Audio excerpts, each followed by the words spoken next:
शिवतीर्थावर दसरा मेळावा त्याच उत्साहात आणि त्याच जोशात पार पडणार. आरोग्य खातं आणि गृह खातं कशातच गंभीर नाही.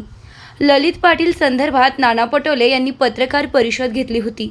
ती पत्रकार परिषदही खूप विचार करण्यासारखी होती.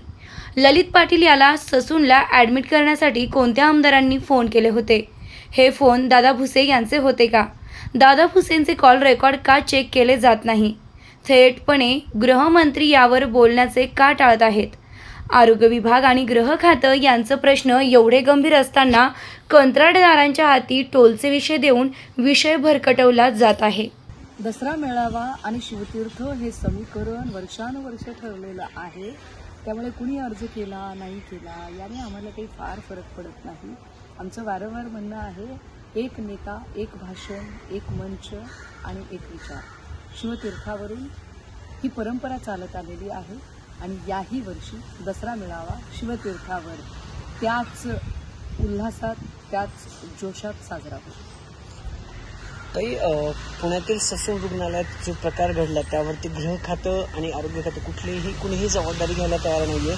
कसं बघता? कारण एखाद्या रुग्णालयात ड्रग्ज सापडतो आणि तो आरोपी तिथून मग पळून जातात. आरोग्य खातं आणि गृह खातं कशातच गंभीर नाही आहे हे वारंवार दिसतंय.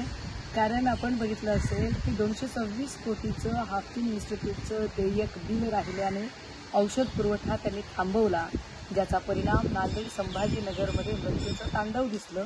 पण अजूनही यावर आरोग्यमंत्री बोलत नाही. ससूनमध्ये जो रुग्ण दाखल केला होता ललित पाटील, या ललित पाटीलच्या संदर्भाने 2 दिवसांपूर्वी नाना पटोले यांनी नाशिकात पत्रकार परिषद घेतली. ही पत्रकार परिषदही फार विचार करण्यासारखी होती. आम्ही पुन्हा वारंवार म्हणतोय की ललित पाटील यांना ससूनला दाखल करण्यासाठी कोणत्या आमदाराने फोन केले होते?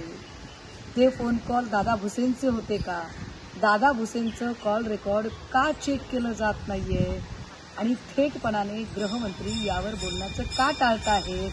आणि आरोग्य आणि गृह खात्याचे प्रश्न एवढे चिंताजनक असताना जाणीवपूर्वक उपकंत्राटदारांच्या हातून टोलचे मुद्दे काढून विषय भरकटवण्याचा प्रयत्न का केला जातो? जी गृह व्यवस्था आणि आरोग्य व्यवस्था या दोन्हींची आत्ताची परिस्थिती अत्यंत चिंताजनक आहे. काल नाना पटोलेजींनी जी प्रेस कॉन्फरन्स घेतली त्यात थेटपणाने सांगितलं की ललित पाटील गायब होण्यामागे एका आमदाराचा हात आहे. सकाळी आमदार रवींद्र धंगेकर बोलले की शिंदे गटाच्या एका मंत्र्याचा हात आहे. मला पुन्हा असं वाटते की या सगळ्यांच्या मध्ये एकदा दादा भुसेंचे कॉल रेकॉर्ड का चेक केले जात नाही? कारण सगळीकडे ही चर्चा आहे, हे वातावरण आहे की ससून प्रशासन ललित पाटील याला दाखल करून घ्यायला अजिबात उत्सुक नव्हते. तरी सुद्धा ललित पाटीलला दाखल करून घेण्यासाठी मंत्र्यांनी इन्सिस्ट केलं. ते मंत्री दादा भुसे की अजून कोण? दादा भुसे नाशिकचेच आहेत, ललित पाटील तिकडचेच आहेत. त्याचे अनेक नंतर गोष्टी अनेक बाहेर येतील. परंतु दादा भुसेंना थेटपणे यावर प्रश्न का विचारले जात नाहीत? गृह खाते यावर का सुस्त आहे?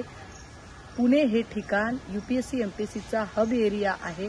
अशा परिस्थितीत विद्यार्थ्यांच्या जीवाशी खेळणारी गोष्ट एका अर्थाने घडतीये आणि त्यामुळे या गंभीर विषयावर गृह खात्याने लक्ष घालावे, देवेंद्रजींनी सुद्धा लक्ष घालावे. आणि पुन्हा एकदा आम्ही म्हणतोय की शिंदे गटाच्या संबंधित मंत्र्याचे कॉल रेकॉर्ड चेक करावे.